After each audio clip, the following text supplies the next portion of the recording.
Are the roads in Wales any good? Was it worth the 4.5 hour ride from Lincolnshire? Let's find out.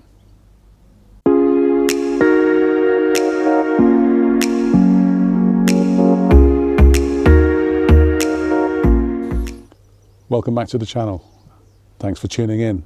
Warm welcome from sunny South Wales. I'm here for a walking weekend with a bunch of guys. Twice a year we do walking holidays, and this trip is down to the Brecons. Now, I've never ridden Wales before, so I thought I'll bring the bike, and while I'm down here, explore the roads. Now, I had a chance last autumn, when we walked Snowdonia, but the weather was horrible, and I'll be honest, I chickened out. So no excuse this time, bright and sunny.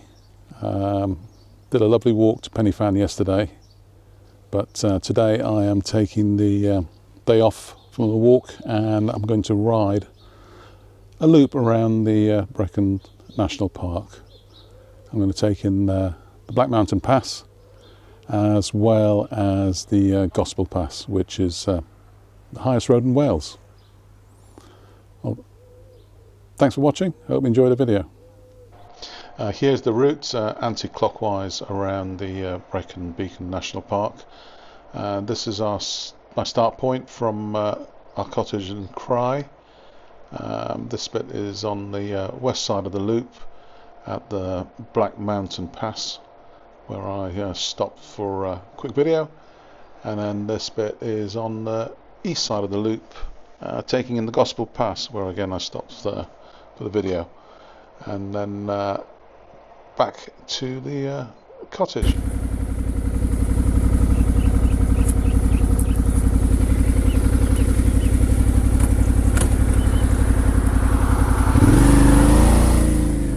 Okay, so I just stopped off at Senny Bridge for some fuel, and I've switched the cameras on and we're ready to start recording the ride. Now, first things first, big apology. I forgot to switch off the mic on the camera that was mounted on my helmet, so it picked up a hell of a lot of wind noise, excessive wind noise to be fair. So I've cut that out, and I will be voiceover and music to try and keep the video interesting, but there's not much sound of the ride itself because of the excessive wind noise. Now, the route I devised was based on a number of sources. Top Gear did a famous drive taking in the Black Mountain Pass, so that was on the list. And I also pulled in some recommendations from Ride magazine and the ABR magazine. The first bit of the ride is on the top left corner, going through some mixed terrain, woodlands, moorland, I presume that's what they call it there, and it was quite varied. Obviously, the higher you climb, the less vegetation there was, but it was quite a mixed bag at the start. Some of the lanes were quite narrow and tight. Obviously, I had to go with caution in case something was coming the other way. There were some bits that were really covered with the trees and made the road quite slippery because, with the moss in the middle of the road and so forth. On this bit coming up here, I probably can't tell on the video, but some point down this bit here, the back wheel slipped out a bit, which obviously always gives you a fright, but nevertheless it was enjoyable. Like I said, quite a varied terrain now, from woodlands up to moorland.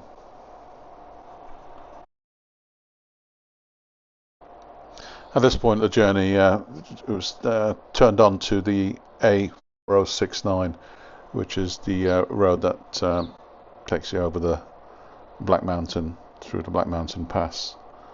A few twisties. Roads were quiet considering it was a nice day. Saw quite a few bikers.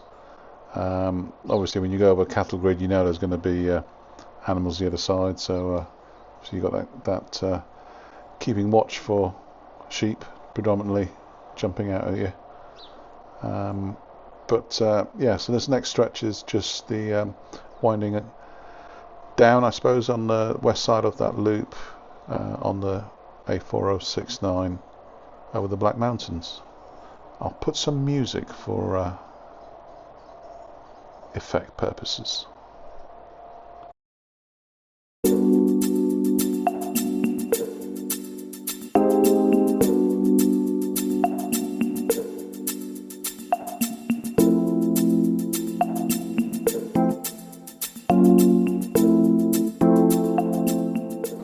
I read somewhere to avoid the main car park viewing point because there was a better one further up in a lay-by, so I carried on, and I think I found the right one. Pulls into this little lay-by here, and certainly gave a good view of the Black Mountains. So I stopped and grabbed a bit of video using the phone as well.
Now at the bottom left corner of the loop, gone through the Black Mountain, we're now heading east, the bottom of the Brecon Beacons National Park. They're bigger roads, they're not quite as exciting as the pass or the little country lanes. Clearly just A roads from getting from A to B, but I'm now heading east, and we'll soon start heading north back into the Brecon Beacons National Park for some more smaller roads with hopefully a bit more excitement. The thing with Wales is the 20-mile-an-hour speed limit. Obviously they're in some of the town and villages.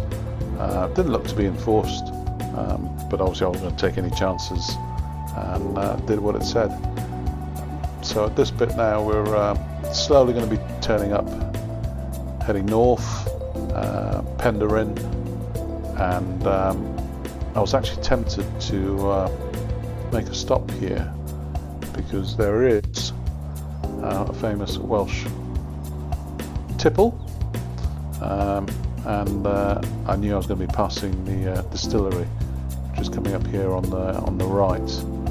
I was tempted. If I was in a car, I definitely would have stopped, but taking glass bottles on a motorbike back home, not a good idea. By this point I was getting hungry, and I decided to stop and have a quick lunch break. Suitably refreshed, back on the road, and straight away you can see the change in the surroundings, going back into sort of moorland, more open roads. Still very quiet, the roads were. I couldn't believe how quiet they were. So heading north now, and this next bit here, look at this car. Don't mind me, jackass, I'll move over. Anyway, time for some more music.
Coming up on the left is exactly why you don't go hurtling at speed down these roads. Hit one of those and it's game over. Now, I passed this bridge the day before when we went to Pen y Fan, and I was quite surprised to see it going up. So obviously had to stop, and quite sweet watching a little narrowboat come through it. I always wanted to try one of those, but it does look like hard work. But soon back on the road, and like I said, passed this the day before when we went to Pen y Fan, so I knew I was close to where we started, and now we're heading back south again, and obviously we'll join the main roads again.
Okay, just been around Abergavenny, and this is now the start of the Gospel Pass.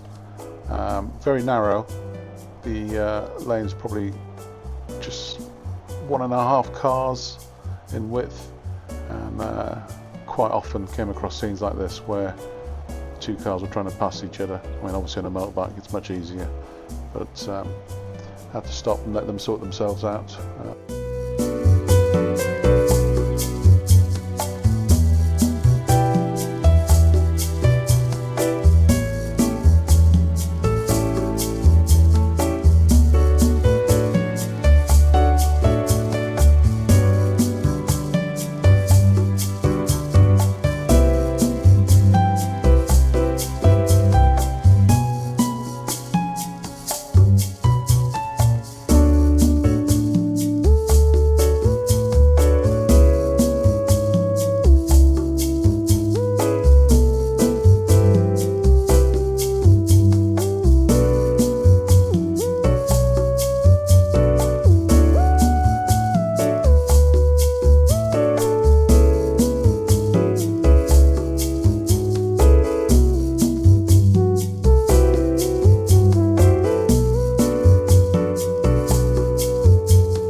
So I'm now at the peak of the Gospel Pass, or I think I am anyway, 549 meters or 1,801 feet.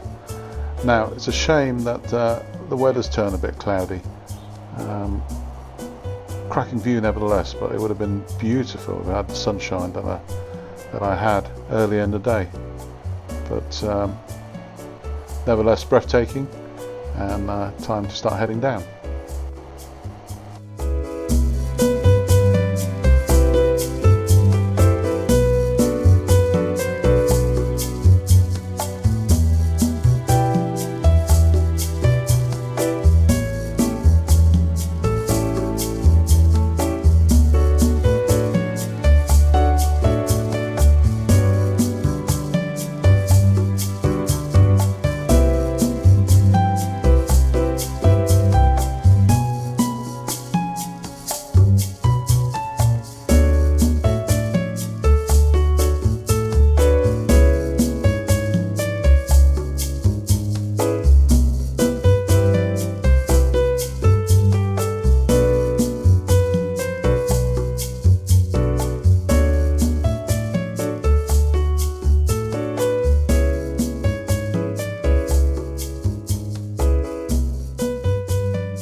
Looks like a popular place to stop.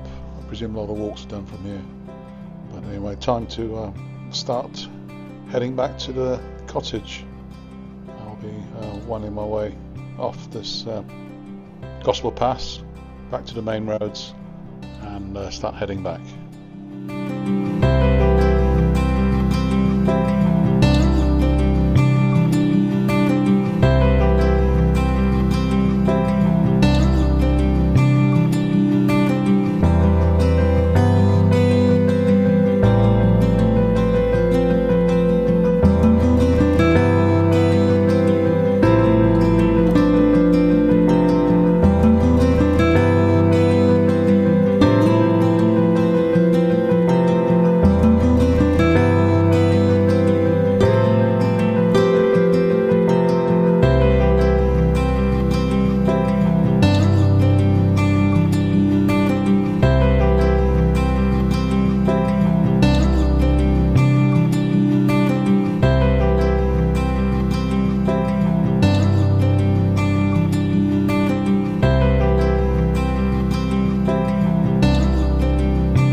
Okay, slowly making our way back to our cottage.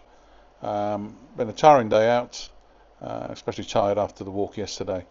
But just sticking to the main roads, the A470, A40, and the A4067 that takes me down to Cry. Now, I asked the question at the start, what are the roads in Wales like, and was it worth the journey? The answer is absolutely yes. What cracking roads they've got in Wales. The windy, twisty roads through the open moorlands, the small country lanes, everything about the roads have been absolutely fabulous. I've enjoyed my ride today. The weather was fabulous at the start. Shame it got a bit cloudy towards the end of the day. But anyway, coming back towards our cottage, just turning into the little lane in the village of Cry. We've rented this cottage between us. It's absolutely fabulous. Really, really good facilities, and really enjoyed our stay here. Anyway, thanks for watching. As always, please like and subscribe. Really helps me out.